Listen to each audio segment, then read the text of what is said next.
자, 김건희 특검은 일명 명태균 게이트 규명에 속도를 또 내기 시작했습니다. 명태균 게이트의 핵심, 김건희 여사의 공천 개입 의혹이죠. 2022년 재보궐선거 당시에 김영선 전 의원의 공천 과정을 자세히 들여다보고 있는 것으로 예상이 됩니다. 자, 윤석열 전 대통령이 명태균 씨와의 통화에서 직접 언급했던 윤상현 국민의힘 의원에 대해서 압수수색이 어제 진행됐습니다. 김영선이 좀 해줘라 그랬는데 뭐 그렇게 말이 많네. 당에서 처음에 딱 들고 왔을 때부터 여기는 김영선 해줘라 이랬다고 상현이한테 윤상현한테도 하고 김영선이 그냥 사선위원에다가 경선 때도 열심히 뛰었는데 좀 해주지 뭘 그러냐. 상현이한테 내가 한 번 더 얘기를 할게. 제가 공관위원장이니까. 평생 은혜 잊지 않겠습니다, 대통령. 오늘 영장에 윤상현 의원실장 구속만 자택만 포함된 거예요? 혹시 오늘 어떤 자료 들으셨을까요? 수색 마치신 건가요? 끝난 건가요? 압수수색 자료 확보하셨을지요?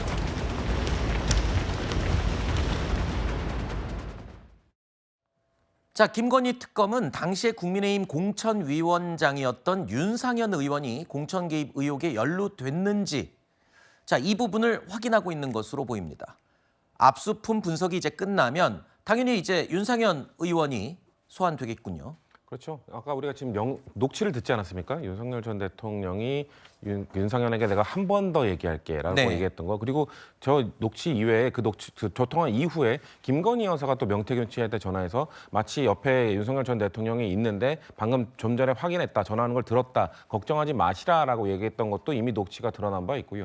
그리고 그 전날에 이준석 의원과 주고받은 문자도 공개된 바 있습니다. 이준석 의원은 내가 알기로는 경선으로 알고 있다라고 문자를 명태균 씨한테 보낸 게 이미 드러났죠. 그러니까 경선으로 결정된 것을 그 당시에 공관위원장이었던 윤상현 의원이 왜 어떤 사유로 인해서 갑자기 김영선 의원에 대한 단독 공천으로 바꿨는지, 단독 공천으로 바꿨는지에 대해서 이 통화 녹취와 문자로 종합해 봤을 때는 윤석열 전 대통령의 전화와 압박 때문이라는 걸 저희는 정황상 이해할 수 있는데 윤상현 의원은 계속 부인하고 있거든요. 네. 어떤 근거를 댈지를 아마 검찰은 들어보기 위해 소환 조사를 할 것으로 생각됩니다. 네.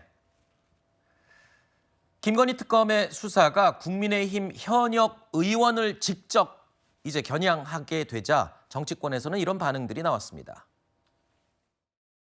이미 경찰에서 충실하게 수사가 다 끝난 상황으로 알고 있는데 지금 와서 다시 압수수색을 강행하는 것은 전형적인 정치 보복에 해당이 된다고 봅니다.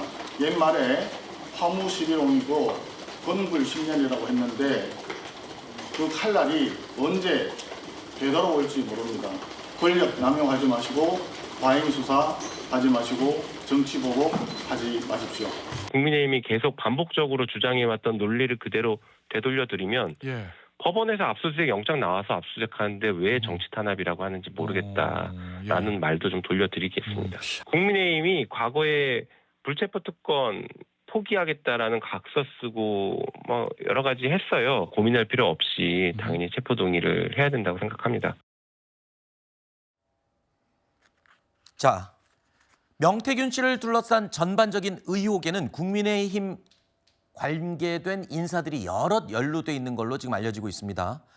당 차원에서 특검 수사에 대비를 해야 될지 일단 의원들 사이에서는 긴장감이 감돌 수밖에 없을 것 같습니다.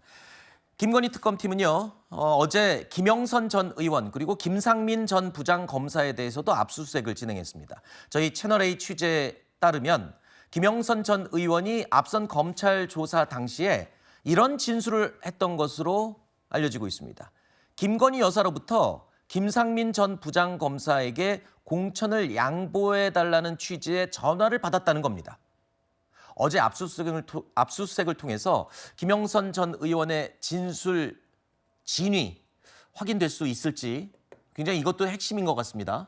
아마 윤상현 의원에 대한 압수수색만으로는 그 결과가 나올 것이라고 생각하지 않고 당시 공관위원장이었었잖아요. 그러면은 위원장 혼자서 결정하는 것은 아니기 때문에 저는 그때 공관위원들에 대한 압수수색도 추가적으로 들어가지 않을까 생각합니다. 그리고 아마도 저희 당사에 대한 압수수색도 있을 것이라 생각을 하는데 왜냐하면은 어떠한 당협들에 대해서 당협위원장을 바꾼다라거나 여기에 있어서 후보를 교체한다거나 할 때는 당 내에서 자료 같은 것들 것들을 만듭니다. 그 지역의 여론은 어떤지 그리고 여기에 있어서 평소에 당협을 어떻게 운영을 했는지 네. 이런 자료들이 있기 때문에 만약에 제대로 운영을 했는데 갑작스럽게 후보가 변경됐다거나 이런 것들을 사실 특검에서는 확인을 하고 싶을 것이라 생각을 하거든요. 그래서 지금 저희 당 차원에서는 당사에 대한 압수수색 그리고 추가적인 압수수색도 준비를 해야 될 것이다 생각합니다. 알겠습니다.